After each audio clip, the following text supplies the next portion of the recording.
everyone, and welcome back to Fear Given and Rethemed. We are your hosts, Casey and Sean. And if this is your first time listening, we are a married couple who chat about horror events, haunted attractions, movies, and weird stuff.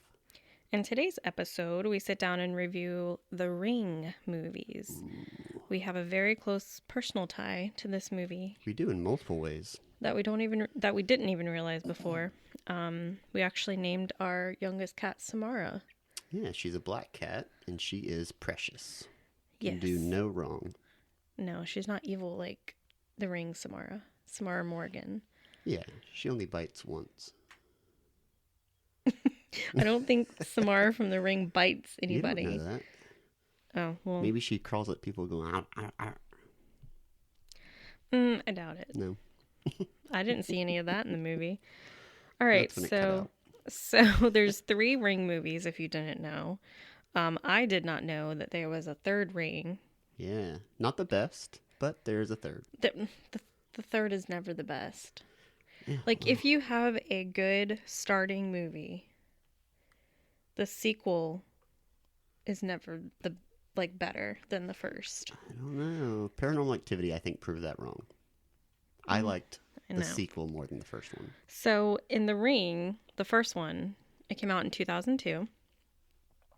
The IMDb rating is 7.1 out of 10. What did you give it? An 8 out of 10. I gave it an 8. Really? Yeah. Okay, cool. First time we actually agree. So, the overview, if you've never watched this movie, I'm sure you have because, it's from 2002. And if you haven't watched The Ring, then there's something wrong. Yeah. Maybe you haven't seen the third one, but you've at least seen the first one. It's 20 plus years old. Or you've heard of it, or you've had people that have seen it. Or you've seen a scary movie and you know enough. It's a very popular movie. Yeah. So, Rachel Keller is a journalist investigating a videotape that may have killed 4 teenagers, including her niece. There's an urban legend about this tape. The viewer will die 7 days after watching it. If the legend is correct, Rachel will have to run against time to save her son's and her own life. Spooky stuff. Yeah, it's terrified me as a kid. Yeah, because I remember when we were laying down watching it and I was like, did you ever think that, if you watched it on the movie, during the movie, that it was actually real? Yeah, for sure. This was one of those movies that I was much too young to have seen. Because you said it came out in 2002, right? Mm-hmm. Or 2002? Yeah. So we would have been 10 years old. Mm-hmm. In my opinion, me as a 10-year-old, I shouldn't have watched this movie. No. And I don't remember if I watched it at a friend's house or if I watched it at home. I'd be shocked if I watched it at home. I think I was at least 11 or 12 when I first watched it. I saw it, I believe this was one that we rented from Blockbuster. Either Blockbuster or Hollywood Video. Yeah. But it was definitely within, as soon as it came out that way where you could rent it, that's when we saw it. Yeah, and it's so nostalgic. It just takes me back to when I was a teenager because that movie to me was so scary. Yeah. And I actually had a best friend in high school, and she was terrified of this movie. So I would dress up as Samara, I did it one night, and I had long, dark... So how does Samara dress? Just an old tattered pillowcase like Dobby, I actually have a picture scary? that I need to go back and show you. That'd be fun to see. I should have tried to look for it today and show you. But no, it's probably on my Facebook somewhere, back in the archives. Or but MySpace. Oh yeah, I deleted my MySpace, so Meh. But no, I would I dressed in I guess it was probably my mom's muumuu or something, a white gown, and then I put the hair over my face, and I terrified her. I just remember her screaming. That's great. I thought it was so funny. So what was your scariest scene? Whether it be rewatching them now recently or back in the day, what really got you? What part? Was it her crawling, or was it the faces, or what was it? I think her crawling out of just the way she crawls. It just ugh. And then maybe when she looks and stares at you, and then you see half of her face through her, just her eye. Yeah. Yeah. That was really scary. I think anytime they showed the distorted faces after the people died, that was the scene that really kind of triggered me and put it like that was in my nightmares. Was turning a corner and seeing that like stretched out mouth face anywhere. That creeped me out. That will stay with you for a long time. It wasn't as bad now rewatching it. Like I expected it to hit me the same way, and it didn't. Yeah, so that effect was good, maybe. From back in the day, that's a pretty good effect. Like if you... And apparently, and we'll go over fun facts, because I have tons of fun facts. I swear, if you stole one of my favorite fun facts I have, we're going to fight. Oh. All right. So... We don't fight, so... Well, we will on here. Are you going to punch me? You know, I can't have that on the record. I hope you do. Do you have any favorite quotes? Since apparently that's become one of my main things to look at, is favorite quotes throughout the movie. I don't, but I really honed in on why Aiden calls his mom Rachel. I mean, it came to save both of them after a certain point. It did, and we find out why later in the second movie, why he calls her Rachel. They talk about it. And I'll maybe you watched a different movie. Or you just I have weren't zero recollection of that. Yeah. No, because when he said it, I was like, oh, well, there's the answer that I've been wanting the whole movie. Anyways, so in the beginning, I thought that wasn't her son. I thought it was like her nephew or something. Yeah. Because he called her Rachel, and I was so confused. I'm like, why is this weird kid calling? Yeah, either that mom? Or I thought he was adopted. Yeah, exactly. So, I don't know. I don't really have any quotes from the first one. Are you going to share why he calls her Rachel in the second movie? I guess should I go and say that now? Yeah, because I'm curious. Okay. So he says, oh wait, I have to go. Oh yeah. So we learned that Aiden calls his mom Rachel because it suits her personality more. So is he saying that she's a bad mom? No, I think, well, maybe. Maybe he doesn't see her as a mom. He sees her as Rachel. I don't know. Which is weird. Like if my kid called me, I mean, I don't have a kid, so I don't know. Yeah, but I don't call my mom by her first name. That would be weird. You call my mom by her first name. That's different. I don't even call your mom Lynn. I don't think. Yeah, you do. Do I? Oh. Either you don't call her mom. Mm-mm. Like some couples do that, and we just aren't. We're just not. I don't know. Like I don't feel weird for other people to do it. It feels weird for me to do it. Yeah. No, I get that. So I have 3 favorite quotes from this one. And again, it's not going to matter. Like, it's not going to sound funny or anything or interesting when I say it. Okay. But if you rewatch the movies and you listen out for these, I think they're either relatable or they made me chuckle in the moment. Okay. So one was near the very beginning. Aiden's talking about how Katie, his cousin, right? Yeah. Yeah, his cousin knew she was going to die soon, and she was like, I'm going to die soon, we don't have enough time. So Aiden quotes, kind of paraphrases that afterwards. Why are you closing your eyes? Sorry. I'm trying to sneeze. I think I really have to sneeze and it just won't come. Well, we're not going to edit it out, so... I feel like I'm getting sick, actually. Okay, sorry.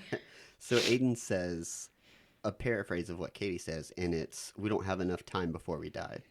Yeah. And that has been kind of a topic that has come up a few times now in therapy, which is kind of a new thing for me. I've only had like 2 sessions, but that's been something that the therapist has honed in on for me with having cystic fibrosis and all that stuff is I was always kind of told I'm going to die at a certain point. And now that's not the case, but I'm still like, I get super aggravated when I feel like I'm wasting time or when other people are wasting time. I feel the opposite. Like, do you think we have too much time? Now? No. I think now that like we're getting older and I can see my face changing and I can like... For the better. I think so. I don't know. I feel like getting older and like seeing different changes within myself. It's really starting to hit me that like we could die any time. Yeah, and it's I don't mind. It's not terrifying. I'm not scared to die, but there's so much I want to do and so many people I want to love, and it's just... Yeah, it's hard. I'm not afraid to die. I'm not actively looking for death. But it's also not holding me back from anything. I mean, that's why I go to therapy and I take medication, but... Yeah, samesies. That's another topic, but... Two more quotes. Sure. Another one from Aiden is his babysitter told Rachel that he learned a new word, and the word was a conundrum. And then he's talking to Noah, which he finds out is actually his father. And I guess Noah starts talking about how it's difficult to be with Rachel and him, and he just doesn't want to be a bad father. Like, he doesn't really know. He doesn't think he can be a father. Yeah. And Aiden just looks up real deadpan and goes, "It's a conundrum." And then goes right back to drawing. I thought that was cute. Hilarious. I think we paused the movie just so I could keep laughing at that. Honestly, I think that he was such a good actor. He would be like your child, I feel like. Oh, gosh, I hope so. I would be so lucky. Creepy.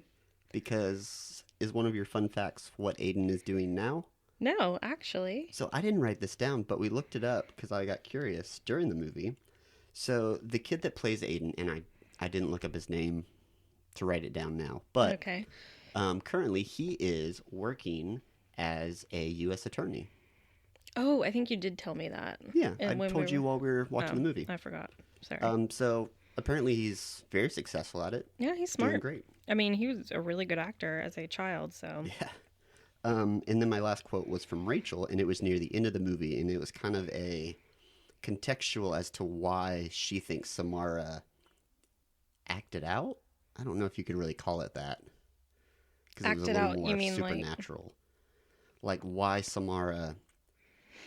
Well, we get into why, like in the second and third movie, we get into why she is the way that she is, but... Kind of. But Rachel's context of that, or kind of her reasoning was, sometimes kids just want to be heard. Yeah. And I think that is relatable, not just for kids. I think it's something that adults easily forget. But I think it's also true for adults that are either a little more introverted or even the ones that are extroverted. Talk your ear off, kind of the people that you find difficult, maybe. Yeah. I think sometimes they're the same way. They have a story and they just want to tell somebody. Yeah. So the easiest thing to do is just sit and listen. Yeah, it might suck and it might be really weird and awkward, but I think that's something I want to work on more this next year. That's good. So yeah. So can we talk about how sketchy the cabin looked in the first movie? The cabin. Oh yeah. So when they went to the town, do you remember what the town was called? Shelter Mountain Inn. Shelter Mountain Inn, and they go to the cabin. Mm-hmm. And on the screen, like it's from 2002, but like I learned that for the choice of the film's color, it was decided that everything was to be tinged. Yeah, tinged green. Yeah, with the color green to give the film a sickly, unnatural feeling. Sets were also lit in a way that none of the characters have a shadow to I thought create. That was really cool. I'm glad you wrote that down. An almost subconscious sense of creepiness. I didn't notice the no shadows part, but I think the green was pretty obvious. Yeah, I felt like that too. 'Cause, I mean, it was 2002, so you... Did you hear that? That was my wrist. My wrist has been bothering me. So, yeah, it looked really creepy. Like, there's no way I would be like, yep, I'm going to stay there tonight. Like, it just looks so creepy. It was really strange. It was kind of otherworldly in a weird way. Yeah. Excuse me. But they did a really good job at, like, making it look really creepy. Yeah. Anything else for the first movie? Yeah, another scene that always stuck with me was the nasty part where she pulls a string out of her throat. And that's like the heart sticker. Yeah. That's not what it's called. Monitor thing. Monitor. Yeah. Not heart sticker. I mean, it is a sticker, and it will stick, like, it sticks on yeah. you. But, like, that was seen... It's like an EKG type thing? Or... Yeah. I guess something it's like used that. for a bunch of different stuff. Also, another scene that stuck with me that I completely forgot about was when the horse escapes on the ferry boat, and then it jumps overboard, and it dies. Oh, yeah. When they, like, go to the back of the boat, and everything looks fine, and then you just... See blood. All the red in the water. Oh, my gosh. I wanted to cry. I cannot stand when animals die in movies. Like, why would you take something so innocent and just kill it? Yeah. That was so rough. Sad. I also wanted to note, or tell you... Sorry, you keep like going on. But I remembered this today when I was going over my notes and like reminiscing and stuff like that. And I remember when I was a teenager, I guess I was maybe like 12 or 13, I don't know. But I was watching The Ring, and I was sitting in my living room at my old house. But the living room was where the, like, not where the living room was then. Like the upstairs one? It was the upstairs one where my grandma was in. Yeah. Yeah, that one. So our living room was up there, and I was watching The Ring, and I don't know if I was like home from school or something like that. I don't remember. And it was during the day, but my dad was sitting there and I was watching the movie. And then at one point after the like the one of the tapes played or whatever, my phone rang, or somebody's phone rang. I don't know if I had a phone at that point, but I freaked out and I was like, what? And my dad just looked at me and he's like, uh-oh. And I'm like, should I answer it? And he was like, yeah, I guess. He freaking had dialed, like, secretly dialed the phone. Yeah, I'm not surprised by that whatever. in the slightest. And then he started laughing, and I'm like, are you serious? Like, that's so rude. But I don't know if he remembers that, but I remember it. And so you brought up the fact that you were watching it during the day. Did you realize or take note that most of the scenes in the first and second movie were mostly in the daytime? Like, there were very few that were at night. I didn't realize that. But not many. Like, it was a very daytime set movie. Yeah, I didn't realize that. Which is kind of off as a it's horror not, movie. Yeah, it's not all set at night. Like, anything crazy can happen in the middle of the day. So that was cool. Yeah. Anything else for the first one? I feel like I've asked you overall, like 4 or 5 times. I really liked that movie. Yeah. First one is always the best. Sure. Sometimes, most of the time. But yeah, I did not like The Ring 2 as much. Okay, so what year did The Ring 2 come out? Came out in 2005. So 3 years later. Okay. So IMDb's rating was 5.4 out of 10. What was your rating? I gave it a 5. All right, I gave it a 7. Oh. I enjoyed this one. I liked the story. I liked that it, at this point in the movies, it made sense.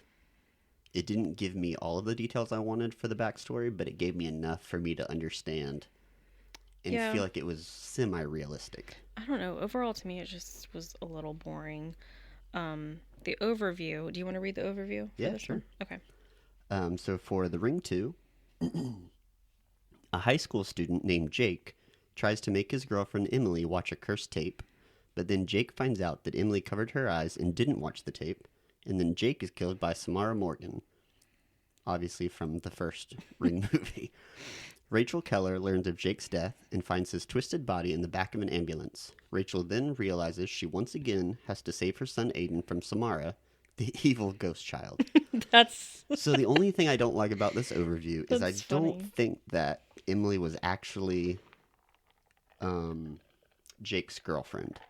And the only reason I think that is because when his friend called him and is like, hey, did you get that girl to watch it? Or did you find somebody to watch it? And he's like, yeah, some like bimbo from school or some airhead or something. Well, that's karma, Jake. Because you don't just take a girl and ruin her or play with her feelings and make her watch a tape that she's going to die. Like, how rude. To be fair, he knew the way out. Like, he could have been like, hey, now we're going to spend the next 7 days and I'm going to help you make a copy and we'll sabotage somebody else. But, so I mean, it's not like he was like, peace out, watch the video, I'm out. He kind of did, actually. Well, and one, she didn't watch it. 2, he peaced out because he died. Also, I don't understand the fact that I know you have to watch the tape. So after you watch the tape, you have to make a copy of it and then have somebody else watch it. But why can't you watch it a second time? I mean, if that logic would stand, then Rachel would have been almost dead, almost not. Almost dead, almost not. Because she watched it 3 times. Rachel watched it 3 times. Okay. I think once you watch it... You've watched it. You've watched it. Like, it doesn't matter how many times you rewatch it. So then why did Jake just go, like, left Emily to watch the tape by herself? I don't know that anybody else in this whole franchise watched the tape more than once except for maybe the professor in the 3rd movie. Yeah. Because he was doing research. The tape is kind of jarring. It's unnerving. It's very unnerving. I wouldn't want to watch it more than once. No, it's really creepy. So Rachel only watched it for like research purposes. Yeah. So for him, I don't know if that logic was necessarily played out or everybody knew, hey, if you watch it a second time, it restarts for you. That makes sense. Or you have to find somebody else. They never really addressed that. Yeah. It was just kind of common knowledge. Okay. From a exterior perspective of watching Rachel do it so many times. Yeah. With no care. So remember when we first started watching The Ring 2 and I said, well, how long is this after the first one? Mm-hmm. I recently found out that it was 6 months after the first incident with the tape, although it doesn't actually tell us that when the movie starts. So Rachel and Aiden moved within pretty 6 quickly. months. Yeah. How far did they move? Where was it in the first movie? Okay. I don't remember. I think it was all supposed to be set in the Pacific Northwest. It was, but I don't know how far they moved. Yeah, I don't know. I feel like they moved to California or something, but I don't know. Maybe. I mean, it's still a West Coast, so I guess it's not. Yeah. It's not like they moved from they Chicago to over there. They filmed it in Maine and Rhode Island, I think.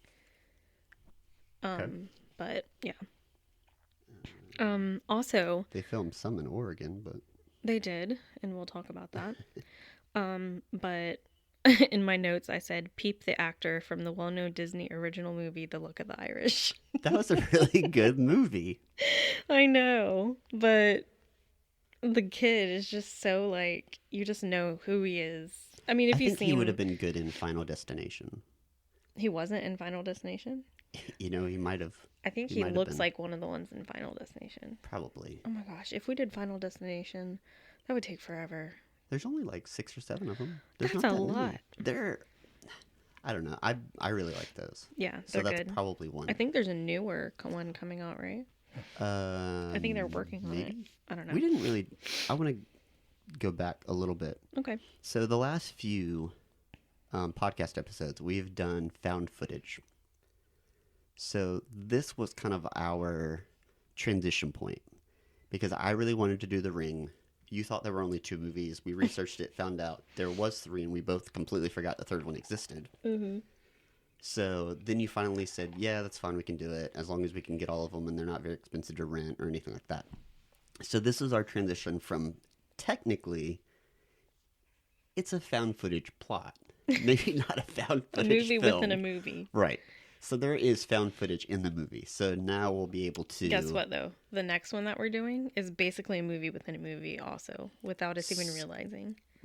Kind of. So the next one, yes, it's an anthology for half of it, and then there's 2 standalone movies. So yes, but I would say this is the transition point between us moving out of found footage and into more horror franchises. Yeah. Or series or trilogies. Mm-hmm. So we're not going to be able to hit them all.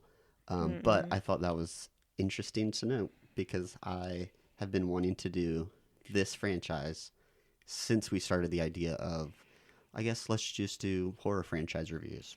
Yeah. This was like top of my list. And you finally agreed. I did. This one, The Ring 2, kind of felt forced, I feel like. And after reading through IMDb, it kind of was, actually. It was almost as if they had no choice but to film it because of how popular the first one got. And this was when the Japanese director directed this one, and he didn't speak any English. No. So it was all through a translator, and he hated the process. Yeah. In my notes, I put Hideo Nakata, I think that's how you say his name. Sure. I don't know. He has disowned the film and claims to hate it. Is that what you put in your notes? I didn't write it down because I knew it was at the top of the list of trivia for IMDb, so I knew you would touch on it. Okay. But I thought it was funny. He blames the film's negative reception from fans and critics on studio interference, as Paramount executives would step in during the shoot and either force him to reshoot key sequences, delete certain scenes, or change existing scenes until they bore little resemblance to what Nakata had in mind.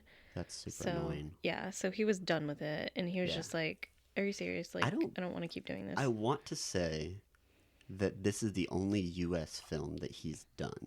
Mm-hmm. He wanted to, like... before and since. Yeah. I didn't fully research, but I looked through the list, and most of them... One of the trivia facts was that this was his only U.S. one. Mm-hmm. But I don't know if that was only true up until that point of The Ring 2 coming out, or if it was true after as well. Yeah. But he's definitely stayed away from U.S. film for a while, I believe. Sorry, I'm really thirsty. You're fine. So while you're sipping away on your iced tea over there, two water. of my favorite scenes from this one, because I think this one scared me more growing up than the first one did. Really? Yeah. So Why? so again, they had the stretched out, distorted faces, but they had two different scenes that they didn't have in the first movie. They had Samara scratching on the wall. Excuse me. Rachel looks over, and then it turns into Aiden. Oh, that was freaky. That Could was not freaky. stand her scratching on the wall, Ew.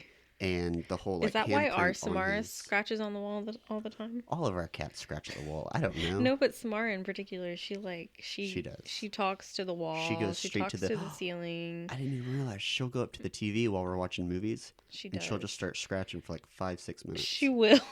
It's super annoying, but like not Um, like she's not damaging anything. She's just like putting her paws on it. Maybe she's like staticking them. That's I not a don't know, word. but the other cats don't do it. Only her. Yeah, I don't know. Maybe she's So cursed. I sleep with both of my arms under the covers Yeah. because still, like my reasoning for that is the marks, like the handprint on Aiden's arm. Yeah. I was paranoid that Samara or something was going to grab my arm and it was going to be there. So still, that's my habit. And then another scene that got to me was whenever Aiden is in the bathroom and he's taking... Sorry, I'm just trying to remember. I didn't write this one down. I thought I wrote it, but I wrote something else. So I guess two scenes. Mm-hmm. One where he's in the bathroom taking pictures and she progressively gets closer. Freaks me out. Oh, yeah. But then Like at the fair or whatever. Yeah. Not the fair, but the farmer's antique market, farmer. whatever yeah. it is. Mm-hmm. And then also the scene where he's in the bathtub and he is like sitting there shivering and then he looks up and it's like he's half her but half him. Yeah. Yeah. So That was Aiden creepy. is, again, we've said it for the first time, but he is a Yeah. phenomenal actor. Mm-hmm. Yeah, he did really well. And then I only had one favorite quote, and it wasn't really a favorite quote. It was just something that stuck out to me. Mm-hmm. And it was when Evelyn, Samara's biological mother, Mm-hmm. maybe not, depending on what minute of the movie you're in, Right. she told Rachel, "You let the dead get in." Mm. So I thought that was, it kind of gave me a Walking Dead vibe. Yeah. But either way, I still liked that quote. I don't remember her saying that, but It was when they were in the, well, I mean, there's only one scene when Evelyn's there. Sissy it's Spacek. Yep. Yeah. I didn't realize that and I was like, is that Sissy Spacek? Yeah. And you're like, yeah. I'm like, oh, okay. That's one of my So- fun facts, but it's cool. I'm It's fun. I'm sorry. I done took it All right right, out pop of you. trivia. What horror movie was she in when she was younger? Carrie? Just checking. Jeez. Duh. Like, how are you going to ask me the easiest question Don't ever? get so hot and bothered over there. Golly. All right. Sorry. Got anything for the second movie? Nope. Moving on to the third. Yeah. All right. So, the third one is called Rings, which I don't know why, whatever. Because there's not one, there's not two, there's rings. So, I didn't put this in my fun fact, but I just remembered it. And I read that they were going to call it Ring 3D and make it like 3D. But Ding, ding, ding. You got another one of my fun facts. Oh I might my as well just start scratching all of them out. you know what? It would have been cool in 3D. To have some... Are you kidding me? To have Samara come out of the screen at you? It's not like it's Sharknado 3D or Jaws 3D. It's just like... Sharknado. I'm not scared if a shark comes towards me in the theater. I'm scared Yeah, that would if a be. creepy little ghost girl starts crawling out to me. No. Can you Yeah. imagine The Conjuring in 3D? Any of them? Ooh. Exactly. Nun, So too? before Oh, you start God. laughing You're about right. Okay, you're Ring right. 3D, give them a little bit of credit. That would have Okay. been cool. I guess you're right. Okay. I don't know. I just don't like 3D movies because I get a Don't headache. either, but what if it was like Muppet Vision? Ew. I know you hate that attraction, but Muppet Vision mixed with the Ring, What? phenomenal. That's like a fever dream. Yeah. Okay, so the IMDb rating for this, the third one, which also came out in 2017, so 2 years later. What? What? 12 years later. your maths ain't mathin' over there. Sorry.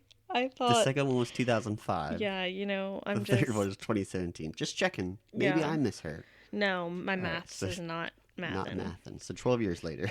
Okay, sorry. I don't do well with numbers. So IMDb rating gave it a 4.5 out of 10. What did you give? I gave a 6. Okay, I give a 5. I felt very generous with my 6. And there were a few things that... I thought I wrote this down too. So there were a few things that gave this movie a little bit of its points back. I thought the casting... Gosh. I thought the casting was really good in this one. I never really watched Big Bang Theory, but I was aware of it. It should have been something I would have enjoyed. Wait, are you talking about Galecki? Yeah. Okay, no, he is not from the Big Bang Theory. He's from Roseanne. Like, you don't... The professor? Yeah. People associate him as... I didn't watch Roseanne because I'm not 60 years old. So, for my generation, as a 31-year-old, he's from Big Bang Theory. And anything before that, I don't care as much about. Listen, I grew up watching Roseanne because of my mom, so she she still watches it. You know what's funny? Network. I called her the other day and I said, "What are you doing?" "Nothing, just sitting here watching Roseanne." And I'm like, "What's new?" Surely they've seen all of them. They have, but the show is just so good. I disagree. I can't stand that show. I love that show. I don't like Roseanne the person. I don't like Roseanne the show. I just don't know. I didn't grow up with it. I was Anyways, a Food Network kid. He's from Roseanne, not Big Bang Theory. Sure. But right, whatever. So, I thought the effects were really good in this one as well. Yeah. Do you want to read the... We haven't read the overview yet, have we? No. Okay. You want to read it? You Sure. want me to? I'll read it. Julia becomes worried about her boyfriend, Holt, when he explores the dark urban legend of a mysterious video said to kill the watcher 7 days after viewing. She sacrifices herself to save her boyfriend, and in doing so, makes a horrifying discovery. There is a movie within the movie that no one has ever seen before. Again, I don't like this overview. I feel like somebody watched it in the background, wasn't paying attention, and was like, yeah, I can sum that up pretty well. That was me. She did. Just kidding. I didn't write that. Julia did not start going after her boyfriend because she was worried about him because he was exploring the urban legend. She had no idea. No, she was worried. Video chatting with him and his two like frat brother type of thing. It felt like a frat brother situation where it was like hazing or something. Either that or like a ceremony or something in the middle of the night. Yeah. But I think she thought that he was cheating on her or something. Right. With that girl. She didn't drive all the way to his university because she was scared he was learning about an urban legend or researching it. She was went worried because she thought he was cheating on her. Well, but the girl that like... Sky? Yeah, the girl that Skyped her or whatever, that was just a weird... Like, it was just kind of like... Because she was like crying and like... saying something, and he wasn't answering his phone. Given the scenario on their end, unbeknownst to what's her face? Julia. I get why Sky was acting the way she was. Yeah, but that's creepy. Given the setup of the movie with the professor, I don't know how in the world Sky hadn't watched the movie until just then. Because it was months later. So you're telling me the professor is hooking up with Sky, watched the movie. Wait, he was hooking up with Sky? Yeah, in like the first scene of the movie. That makes sense, I guess. He's trying to pick the VHS or the video out of the VHS player. Because remember, they're at the flea market. Yeah. And they're there together. Then they show him in his apartment or house or whatever. And she's like, all right, I got to go to class. Oh, so clearly, they at least had some sort of connection. Yeah. So he just saw this video and wasn't like, I'm going to show it to Sky. But instead, he set up this whole science experiment and then months later was like, hey, Sky, I think it's your turn. It doesn't make sense to me. The third movie really aggravates me in terms of the whole plot. Yeah, I agree. And there are allegations that the third movie is supposed to replace the second one is the sequel. So it's not been confirmed by the producers, but there's a strong argument throughout a lot of different forums where you watch the first movie and then you either watch the second one or the third, but they're not necessarily super continuous to go 1, 2, 3. It makes sense if you go 1, 3, 1, 2, but I think it lost me from the plot and the storyline to go 1, 2 and try to mix 3 in the middle of them and in the past.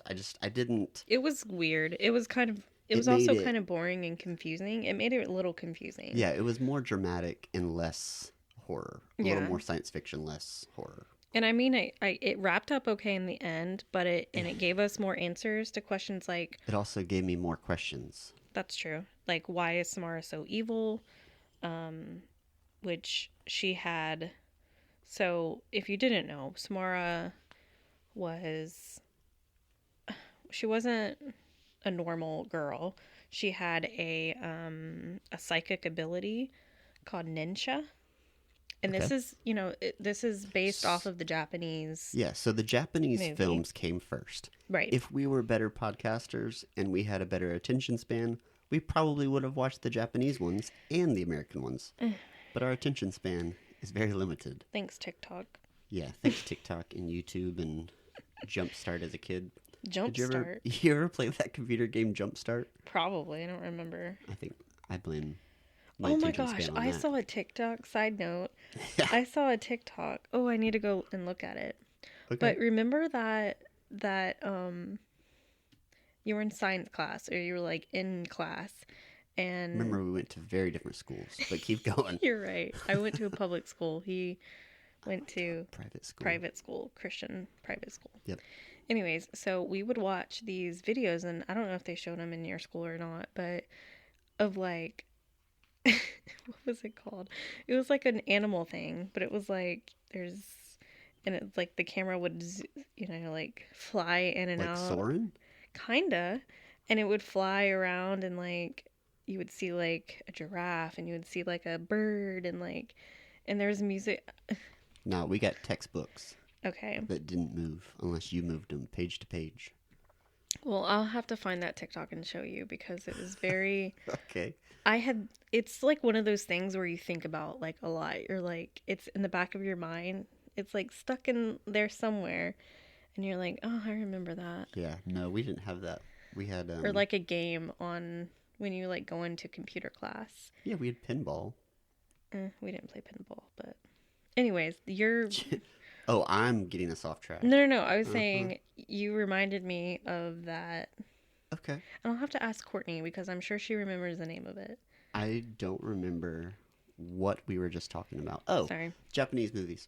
So, yeah, we didn't watch the Japanese movies. We know they came first. We know they would have been a better source of information and reference, but we didn't. So, yeah. Sorry. Yeah, so basically Nensha is a psychic ability, and I'll talk more about... I mean, I guess I can go into it now. Well, while you're getting to your notes in that, my favorite scene in this, I don't have any favorite quotes, but my favorite scene that, like, made my eyes widen and go, oh my gosh, I completely forgot about that, was when they reveal that Samara's father is the priest, or Father Burke. Yeah. Priest Burke. I don't know. Either way, the priest's name is Burke. Yeah, but I still didn't understand until, remember, I was like, what is the age gap? Yeah. Because, like, I thought You thought everybody should have been dead by now. Yeah, because it looked like it was in, like, the 30s and But we stuff. saw her adopted dad in the first movie. Yeah. So it's not crazy when we saw her biological dad. Alleged biological dad. Because there's also rumors and theories that he's not actually Samara's dad, and that's what gave her the supernatural abilities that she has. Yeah. Is that in your notes? No, okay. But I did put that Samara's name means protected by God in Hebrew, alluding to her biologically supernatural origins. Noah, the name of one of her well-known victims, was also Hebrew in origin and interest. And interestingly, a biblical figure named Noah appears in a narrative that mainly involves a great flood, a nod to the recurring theme of water in the films. And due to her demonic nature, her 7-day curse could be a mockery of the 7 days God took to create life on earth. Did I take one of your... Took the words right off of my notes.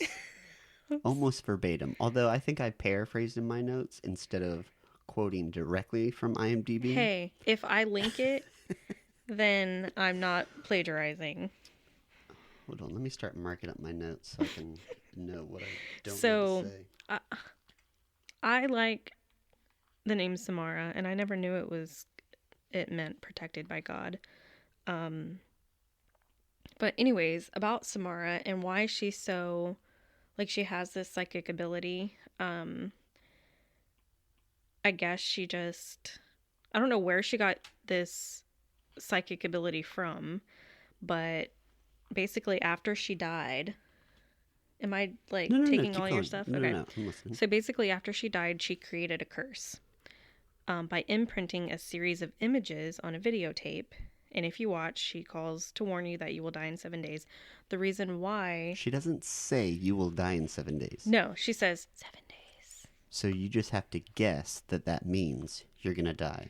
Because maybe this affects somebody that looks at things like glass half full. The super optimist, they're watching this video, having a great day, watch the video, go, huh, that's weird. And then a call comes and goes, 7 days. To an optimist, surely there's somebody, if this really happened, the optimist picks up the phone and goes, 7 days? Huh. I wonder what cool thing is going to happen in 7 days. Like, what could be my luck? Maybe I'll get, like, money. Maybe I'll a genie. 7 days? Man, let's rock this out. I hope this week flies, man. Instead of trying to figure out how not to die. Because you don't know that you're going to die unless somebody shows you the tape and they're like, oh, thank goodness I didn't die. And they're like, wait a second, you made me watch this because that was the result? Are you kidding me? No. So, yeah, I would love to see, like, a fun short story. I don't want to watch a whole movie about it. But a short story you should film of somebody... You should film it. Yeah, I'm a great filmmaker. I can barely do podcasts. I know. But I want to see a short story acted out of an optimist that completely takes the 7 days call the absolute wrong way. Oh my gosh. And I wish I could tell you that whole thought was planned. It was not. It just came to me just now, so I'm really sorry. Great. But I think it'd be great. I also have noted you have taken 5 of my fun facts. 5. You told me that you would not be taking much of the stuff from IMDb, and you left that to me. Joke's on you. I have like 8 or 9 more. So keep going with your ninchichu thing. My ninchichu. So during those 7 days, she haunts you with a series of hallucinations, and that's part of her like psychic ability, which also seems to vary by person. So after the second day, she causes a hallucination of her in which she grabs your arm, which leaves a very real handprint. And then after those 7 days are up, she comes out of your TV. I don't know why she decided to... She doesn't always come out of your TV. Really? But that is... She can also make you... Because she can make you see things. Right. If you're out in the desert and there's no screens, you don't have your phone, you don't have a TV. Yeah. Like... That doesn't mean you're safe. She could just come out of the ground. I don't know that she comes out of anywhere. I think you are almost transported into the scene of the well. I think, like, imagine you have, like, the new, like, Apple VR headset goggle thing, AR, whatever it is. I don't remember what it's called. Vision Pro. Okay. Apple Vision Pro, which I think is on sale now. Not a plug for them, but it's cool. What? Can we get one? No, they're more than I would want to spend. Whatever. What are we going to do? Both watch goggles and just watch our own TV and TikToks in front of us? That would be great. I don't need to be any more ingrained in TikTok than I already am. And I'm not even on TikTok at the moment. I know. Okay. Anyways, so you're not safe just because you don't have screens around you. Like, there's no escaping her because she controls your reality. I didn't think about that. Yeah. Like... Just go out And and also you can't give me Samara. I don't have a TV. The timeline of her grabbing you and kind of showing you different things also varies person by person. Because in the third one... Oh, I'm sorry. Yeah, with the grabbing. Yeah. So that can happen. It seemed to speed up for Sky or Julia. I don't remember which. But I know they talked about it in the third one. Because one of them has him on the back, right? I don't know. Oh, no. Aiden did at one point. Well, Aiden basically was her. That's true. And he was like holding himself in the back. Right, so that might have been why. So basically, after those 7 days are up, she comes out of your TV or wherever and kills you, also causing your TV to produce a lot of water before her appearance. And so a theory about how Samara kills her victims is that she mentally projects all of the images from the cursed videotape into the victim's mind all at once, causing an intense mental overload, which literally causes them to internally explode, leaving their external body seemingly rotten and dried out as a result of the overload. Nice. This is why the victims receive a heart attack before dying. Their mouths are horribly disfigured despite no sign of physical attack, and a series of screenshots from the cursed videotape briefly flash moments before they die. Did you want to make note that when you said a heart attack, you did air quotes, but like in your lap, real sneaky like? But did I? You did. Your hands were in your lap and you said heart attack. And you did like air quotes. Like you were trying to hide it. I didn't realize I did that. Thanks for pointing that out. My pleasure. All right. Anything else before you want to hit fun facts? Yeah, actually. Shocker. So I did want to you know what, and I'm probably taking this from you because probably I'll get my pencil out and okay.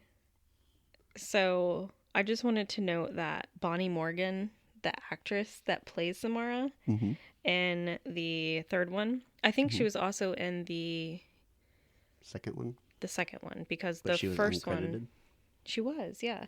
And the first one was somebody else. I forgot her name. Yeah, but she was too old in the second one to play her, so she couldn't play her. Anyways, Bonnie Morgan that didn't stop the guy from Dear Evan Hansen, but that's true. Whatever. So Bonnie is an amazing contortionist. In the scene of her coming out of the TV when it was lying on the ground. When she was about to kill Sky or whatever, that was just amazing. I really liked that. I don't know, she's just a really good contortionist. Yeah. So yeah. Also, I don't want anybody coming for us that we couldn't remember the actor from Dear Evan Hansen. Isn't it Ben Platt? Yeah. Yeah. So we do like that movie. Oh, I love Dear Evan Hansen. And love the soundtrack. But I still think it is ludicrous that he played... Yeah, he was too old in the movie. It's a phenomenal little weird. singer, and I don't know if there was anybody else that could have played that role, that could have pulled it off. But I mean, he didn't look that old, but it definitely looked a little weird. I feel like they made him look sick just to try to make it look like he was younger. Either way, love the movie. Did not like the fact that he played the kid and looked twice as old as everybody else, even some of the parents. Anyways. Wow, you're really angry about this. It was frustrating when it came out because I was really excited for the movie. Because again, we love the soundtrack. I really want to watch it again. Okay. Well, we can. All right. So. Fun facts, trivia, questions. I'm going to let you, since. Sweet. All right. I'll just give you the. So I'll start off with the real short ones. Okay. So in the second movie, the psychiatrist, when Samara has taken over Aiden's body and starts controlling the psychiatrist, she pulls out a syringe, and it looks like she's just opening it, and then puts it in her neck, and then injects basically air into her body. Yes. A lot of people in the forums were ticked because of that scene, because they were like, well, clearly the producers they made a mistake. She didn't put anything in the vial; it was just air. Yeah, air can kill you. Right. So it is when called it gets into your an bloodstream. Air embolism. And the only reason I didn't jump to that conclusion when we were watching, and I was like, oh, that's really interesting, was because growing up, I had a lot of home IVs, or I guess everybody knows what an IV is. The thing that is injected when you go in the hospital. Right. So I was a sick kid growing up. So I would always go home, and we would kind of have to do our own IV hookups. Mm-hmm. So the IV was in my arm. We just had to hook it up and flush the line and all that stuff. Anyways. Yep, I remember being trained on how to do that when I met you. So, oh yeah. So one of the important things that came up in every single time they would come out to train us from the home health nurse was make sure that you push the syringe up in the saline or the heparin to make sure all the air is out. And they like stressed it. Like it was a huge deal. They're like, make sure there's no air in the line. Like this is a big thing. You have to pay attention. Yeah, it's dangerous. And I didn't understand why until, I mean, obviously I knew like air was toxic in the bloodstream, but I didn't know that it was called an air embolism. Yeah. And also like when we started doing shots for IVF, you have to make sure that there's no air bubbles in the liquid. You flick it and make sure there's no air. A little bit is not going to like really kill you, but a whole syringe full. Oh yeah, for sure. That would definitely kill you. So that was a quick one. I'm gonna save that. So we can talk about Shelter Mountain Inn. That was the inn that the group of teenagers stayed at in the very first movie. We'll just say first movie, not really first scene. Yeah. Do you remember what cabin number they were in? 12. Do you know the significance of that number? Not specific to the movie, but the significance of the number 12 as a whole. I love like numerology and finding out what people think it means. No, I don't know. So I know that's where the well was, but so it's tied to, or the number 12 is kind of representation of heavenly bodies. So there's 12 zodiacs, there's 12 stations of the moon and the sun, there's 12 months. So 12 just kind of represents heavenly ish stuff. Not necessarily heaven, but what we know of like astrology. Probably more astrology. Astrology, yeah. Okay. I'm shocked that you have not brought up the lighthouse. I was going to let you do it because I know you're so excited. I am. So the Moesco Island Lighthouse in the movie is actually in Oregon. I don't know if it's in Newport or if it's right outside of Newport. It's in Newport. Okay. So it is called what is it called? Yaquina? I don't know. When we like Googled it, I was like, I have no idea. It's Yaquina? Yaquina. We'll just go with Yaquina. Okay. Yaquina. I'm going to say it a million different ways. That thing, Yaquina. Head Lighthouse in Oregon. So we visited my brother-in-law and family. My brother. Yep, Casey's brother in Oregon. And they took us to the beach and took us to all these different places. And one of the places they took us was a lighthouse. We had no idea really what it was called, where it was. We were just following. It took what felt like forever to get there. I actually think I knew that we were going to Newport, I think. And I was like, oh, I was just trying to find, I think I did. I don't remember. It was a couple of years ago, but. Well, it was. A year ago. Sorry. Year ago. Yeah, last year. Not even. Yeah. Or a little over. Anyways, so we get out of the car and we're walking up, and I stopped and motioned to you, and I said, this looks crazy familiar. Like, I've seen this lighthouse before. And we're probably, 200 yards away getting out of the car. So you said, yeah, it does look really familiar. And I said, I think this is the lighthouse from The Ring. I said, it can't be, because, there's probably a million lighthouses on the planet. But this looks really similar. So as we're walking, and we even said that to Casey's brother and his wife. And they were like, yeah, I don't know. It's a cool lighthouse. I don't think they knew. I thought we had established this before we even got in the car and went there. I didn't know this until I saw it. And That's then weird. while we were still walking up to it, I said, I'm going to look this up. And I looked up the Ring Lighthouse. Okay. And the first thing that popped up was Yaquina Head Lighthouse. And I was like, this is it. Okay, yeah. Now what I are the kind of remember that. chances that we would just stumble upon this lighthouse? So if you meant it or they meant it or anybody knew it but me, great. But I thought that was I don't really think it cool. was planned to go to the Ring Lighthouse. Like, Okay. that wasn't just Well, either something way, I would I have thought planned. I was very impressed with myself for being able to recognize I mean, a it's a lighthouse very, that pops up on the screen only a few times. like, if you look at it, it's Super very memorable. memorable. It Yeah. gets stuck in your head. Yeah, for sure. So that was cool that we just kind of stumbled upon it. It's also supposed to be haunted by a ghost of the past keeper. That would be really cool. But I mean, when we went there, it was like pretty much everything was shut down. Yeah, it was really cold. And so, but it's a beautiful lighthouse. I have lots of pictures of it. Yeah. It's huge. It was also built in 1873. Ooh. And it's currently an active aid to navigation. I don't know what that means, but So, like, what a lighthouse is used for? I thought about that as soon as I said that. I'm glad it was there. Because I like active aid to navigation. What does that mean? Okay. You know all the words, you just didn't put the thought together. See, you got it. What's people think I'm fact? smart, but I'm not really. You are smart. Much of the time. All right, what? What's another fun fact you've got? Davy Chase. She was the first Samara. Okay. And she took the role of Samara after losing the role of Sarah Altman in Panic Room to Kristen Stewart. Isn't that weird?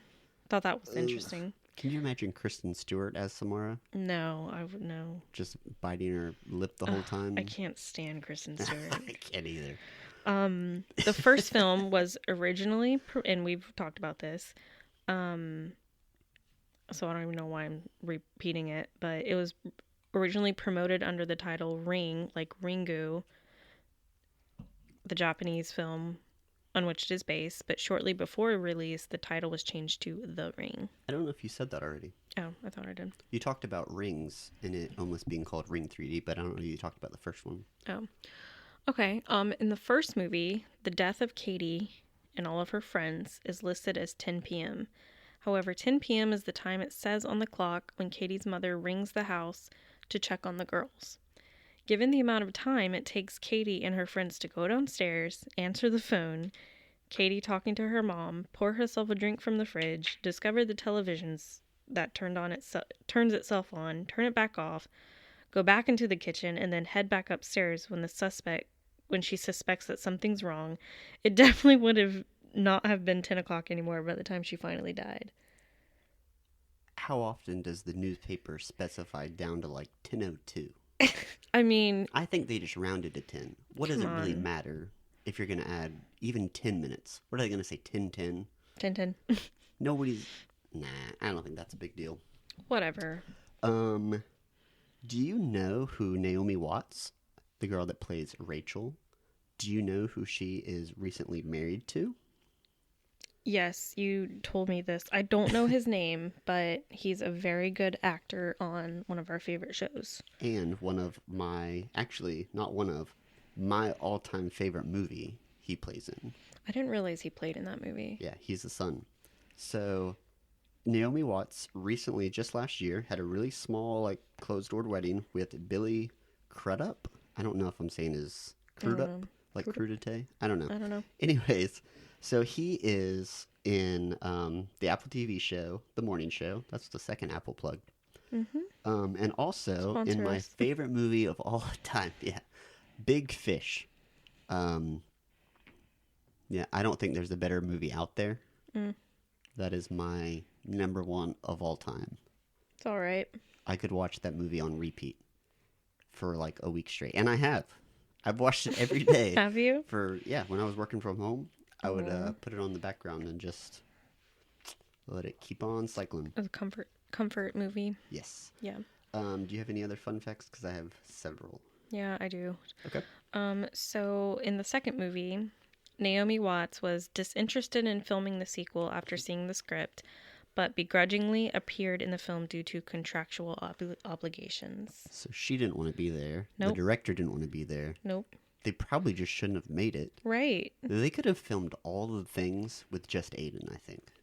Probably. Could have done like a Nutty Professor, but Aiden plays everybody, including Samara. I also found interesting, I found in the second movie, according to the production notes, there were bizarre incidents on set of life imitating art. On the 7th day, the production office was discovered to have flooded overnight, the result of a burst water pipe, and water is a strong theme in the film. And in response, the director requested a Japanese purification ceremony be carried out by a Shinto minister. That's crazy. But the strange incidents continued. While on location, a swarm of bees descended on the prop truck, prompting the immediate evacuation of the department before the bees left as quickly as they had arrived. For no apparent reason, a 5-gallon water jug burst open in the production office kitchen, once again flooding the same room that had flooded earlier. And one morning on the Universal lot, a set decorator stepped out of the parking garage to discover an antlered buck charging across the asphalt in her direction. Though deer are a regular occurrence in the hills, the similarity to the deer attack in the film is uncanny. Uncanny. Yeah. So, that's nuts. Isn't that crazy? Know that. Yeah. Fun fact. Yeah. So, do you know what type of tree it is that is often seen in the movie? Oh, like the big tree in the distance. Ooh, that's a good question. It is a good question. No, I don't. It is a red Japanese maple tree. Yes, I did read that. It was artificial in the movie. Really? It was built out of steel tubing and plaster with painted silk for the leaves. Ooh, pretty. The crew named it Lucille after a certain red-haired actress. Who? Lucille Ball. Are you kidding me? Jeez. While filming in Washington State, the tree was erected 3 times, only to have it knocked over by nearly 100-mile-an-hour wind gusts. Wow. In L.A., it was erected for a 4th time, only to be blown down again by 60-mile-an-hour winds. Ooh. Do you know what the fruit is named of the red Japanese maple tree? Pomegranate? Nope. That would be a pomegranate tree. I don't know. Sheer shot in the dark. I would assume a pomegranate maple? I don't falls from a pomegranate tree. It does. No, the fruit of a red Japanese maple is called a samara. Really? Yep, sure is. That's really cool. In both of the American and Japanese versions, the name of the little girl is connected to a story about death. Have you seen this? Have you heard about this? Mm-mm. The name Samara refers to a story retold by W. Somerset Maugham. I don't know how to say the last name. They wrote a story called Appointment in Samara, which is about a man who meets death in the marketplace and flees to the town of Samara. Very interesting. Yep. So that was kind of the basis-ish.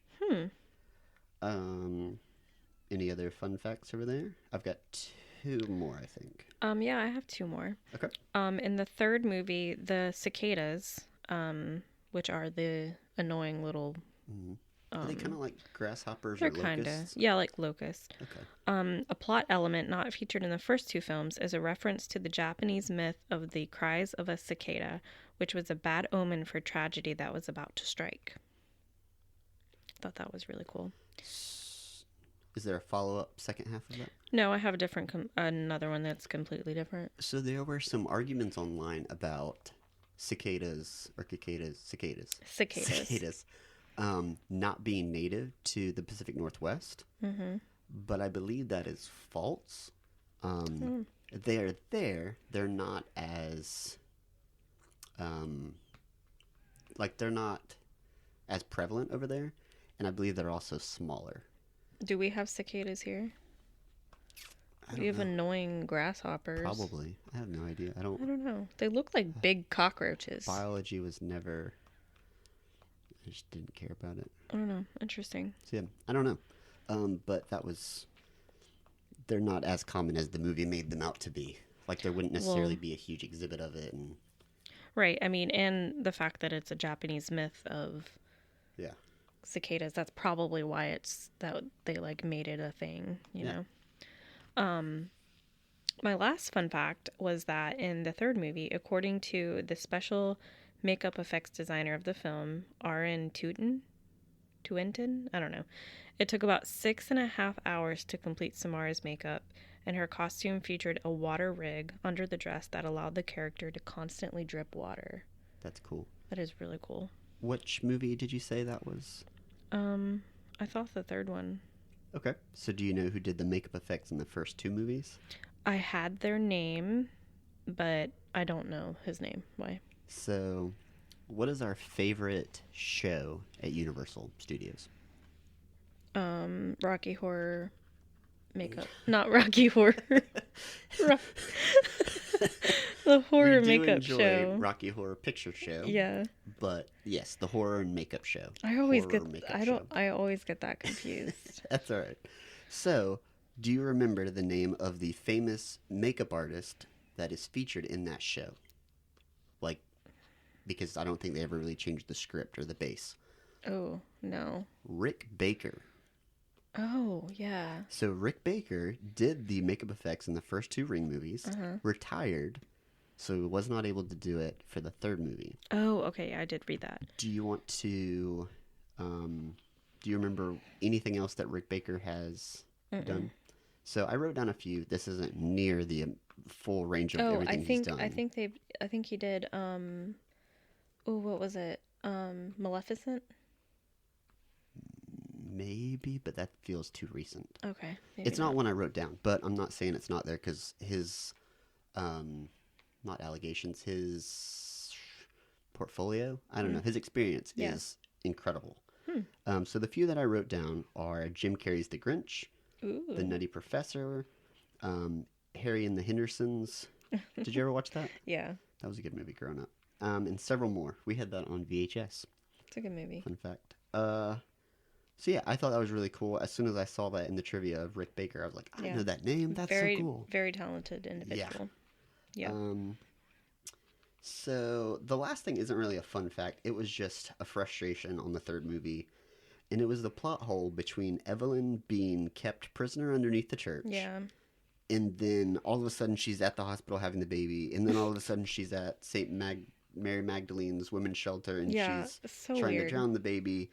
But then she's in the psychiatric ward. Like, it was really frustrating. Yeah, it's the plot, like, they did not do a good job with... No, they didn't actually explain where Samara got her powers. No. So there are a bunch of theories that Father Burke, or the priest, is not actually Samara's father. But somehow, Evelyn, when she broke away or ran away... she actually went and had relations with a demon of the sea. And that's how Samara, or that's why Samara is kind of tied to the water aspect. Again, it's purely a theory, but it's on the wiki page. So I thought it's interesting. The other theory is that the trauma that Evelyn had when she was imprisoned below the church, that's what made her think that her child was demonic. Okay. And it could have been, I mean, this is sheer spitballing at this point, but it could have been because of her thought process, inviting in those thoughts more and more and more and thinking it's reality.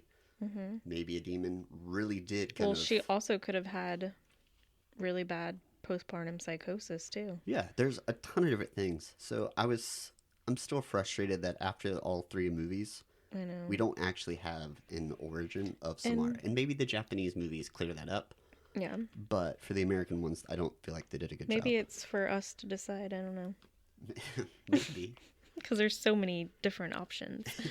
But yeah. Do you have any, like, I have 3 Would You Rathers. Okay. And then I have 3 trivia. Okay, go. Where would you try to hide from Samara? Ooh. Where would I try to hide?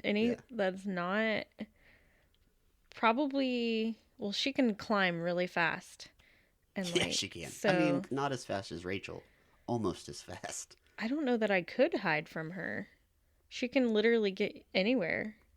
If she can crawl out of a freaking TV. I think I would hide Fire? at the bottom of a pool. She doesn't like water. Yeah, that's true. Just because she's dripping doesn't mean she's wanting to be She's in dripping. a pool.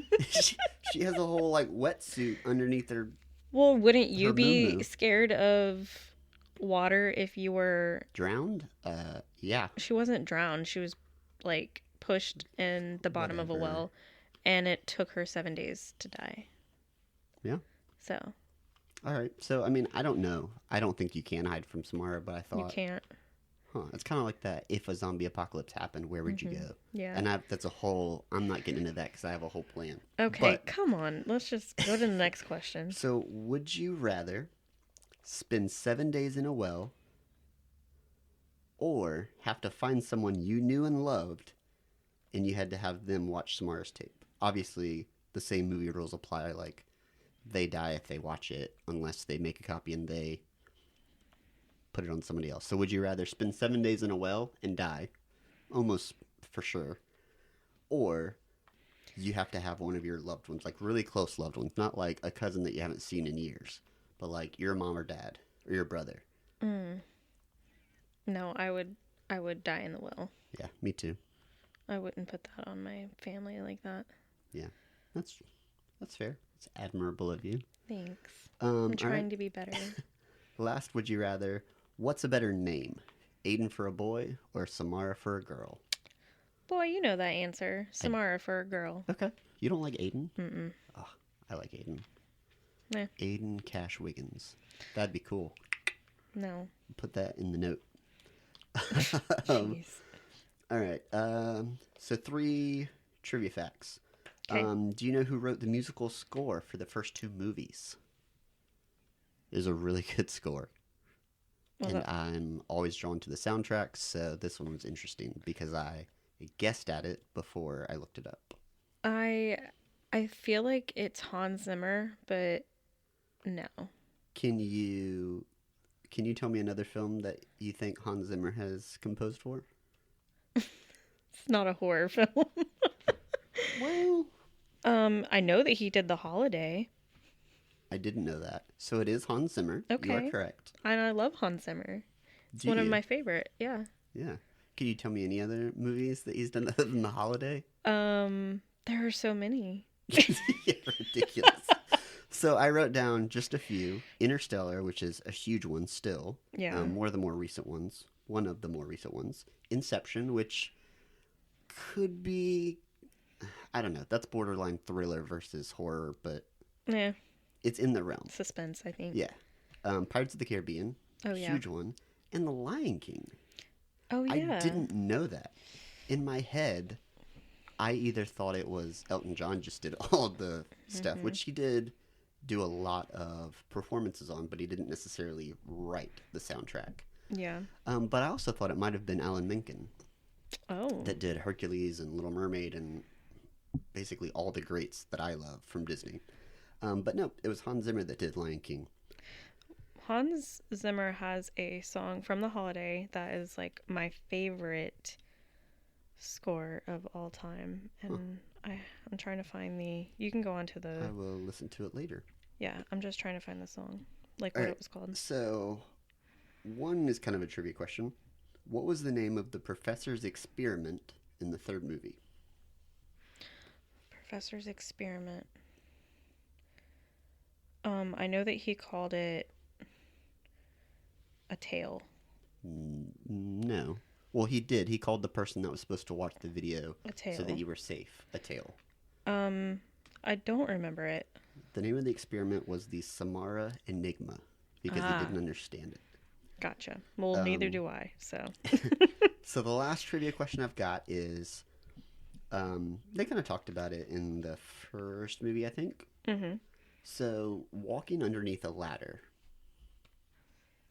Yeah. Why is that considered bad luck? Do you know where that started?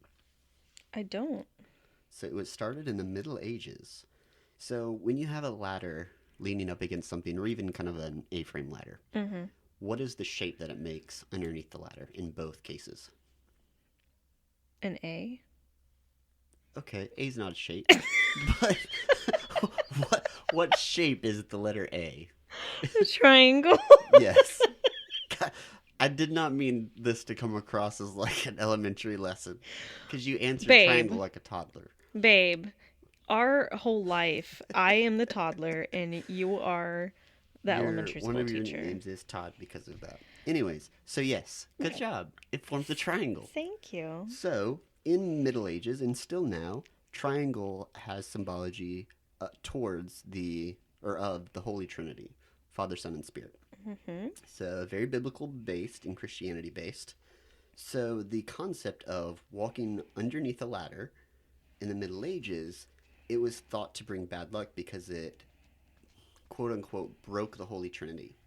Yeah. Because you're going through this symbology of Father, Son, and Spirit. Yeah.